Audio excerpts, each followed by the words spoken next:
प्रणाम, नमस्कार। जय बाबा केदार। आज मैं आपके सामने चर्चा कर रहा हूँ दुख का। दुख इंसान को बहुत दिया गया है और सुख बहुत ही कम, क्योंकि ये जन्म और मृत्यु के बीच का जीवन है।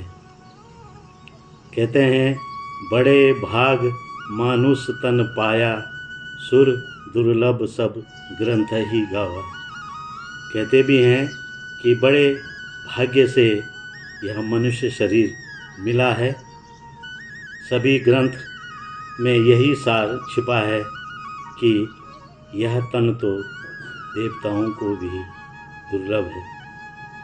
मनुष्य को वैसे सुख कम, दुख ज़्यादा या अधिक, जिसको सांख्य शास्त्र में 3 कष्ट तथा तीनों तापों में समझाया गया है।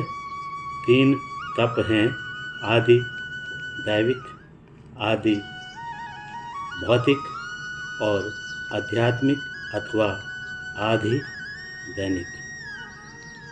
आदि दैविक कष्ट या दुख दैविकीय प्रकोप जैसे प्रकृति आपदा, अतिवृष्टि, बाढ़, सूखा पड़ना, भूकंप आ जाना, बहुत गर्मी हो जाना, बहुत ठंड लग जाना, अर्थात दैवी आपदा का प्रकोप से या प्रकृति या दैवीय आपदा से प्रकोप से या प्रकृति या मौसम से। इसीलिए यह भी कहा जाता है कि प्रकृति भगवान होती है। पहला था आदि दैविक। दूसरा आदि भौतिक ताप या कष्ट या दुख उसे कहते हैं जिसमें दूसरे बाहरी जीव जंतु या बाहरी मनुष्य ने दुख दिया हो।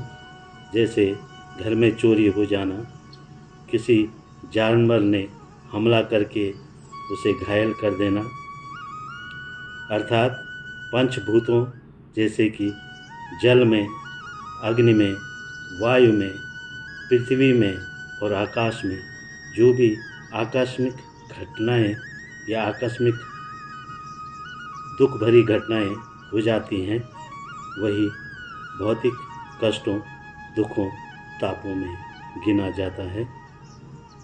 तीसरा है आदि दैहिक।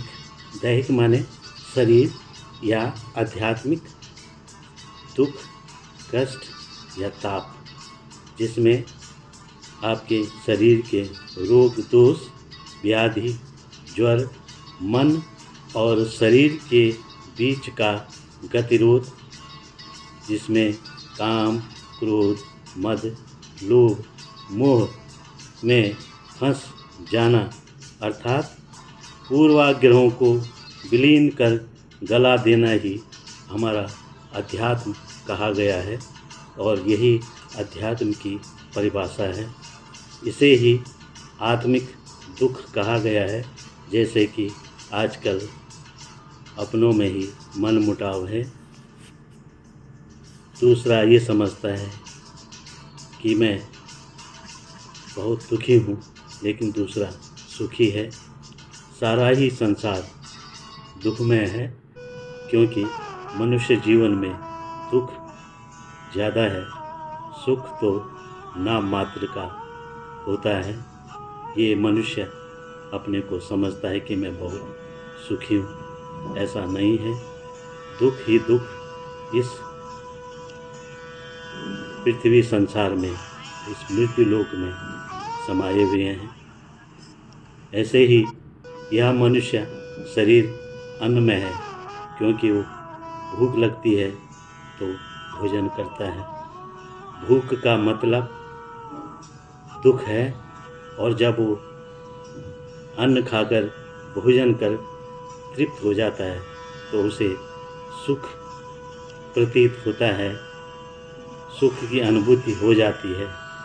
तो भूख दुख है समझो, और भोजन की तृप्ति को सुख समझा जाता रहा है। संत और गुरु को छोड़कर सब पर माया का ही अधिकार है, माया का ही असर है। माया प्रभावी होने पर सब पर, माया हम पर यानी इस मनुष्य पर तो है ही, वहीं दूसरी तरफ देवताओं पर भी ये लागू होता है। भगवान को तो इंद्रादि देवता क्या देवता तक नहीं पा सके। असुरों पर विजय प्राप्त करने पर अग्नि, वायु, इंद्रादि कई देवता भी अहंकारी हो जाते हैं, उनमें अहंकार आ ही जाता है। ज्ञान और आचरण में भेद होता है। आचरण ज्ञानी अज्ञानी दोनों में ही होता है।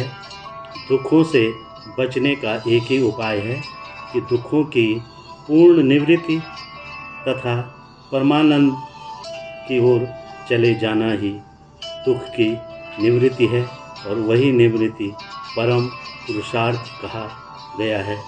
जैसे कि आपने बचपन में रामायण देखी, उसमें भगवान श्री राम का चरित्र मर्यादा पुरुषोत्तम का था। तो वही मर्यादा पुरुषोत्तम वाला तत्व हर एक के शरीर में तो कम ही आता है, लेकिन इस दुख भरे संसार में राम जैसे कष्ट सभी सहते आए हैं। इसीलिए वेदों में संक्षेप में मनुष्य को वैसे अच्छे या बुरे, दुख या सुख का ही भेद बताते रहे हैं। यही परम वैदिक सार भी है, क्योंकि वेदों में यही लिखा है कि अच्छा ही अच्छा करो, बुरे को हटा दो। अर्थात संतोषी जीवन, इसका निचोड़ यही है कि संतोषी जीवन सबसे बड़ा सुख है, अज्ञानी जीवन सबसे बड़ा दुख है, और अंत में त्याग वाला जीवन सबसे बड़ा धन है। क्योंकि ये संसार अब धन की महिमा में ज़्यादा है, तो इसलिए धन की महिमा तो है, लेकिन अगर उसमें त्याग नहीं है तो दुख है, और अगर त्याग है तो सबसे बड़ा धन माना गया है। इसी के साथ नमस्कार, प्रणाम, आपका हार्दिक आभार इस चर्चा को सुनने के लिए। धन्यवाद।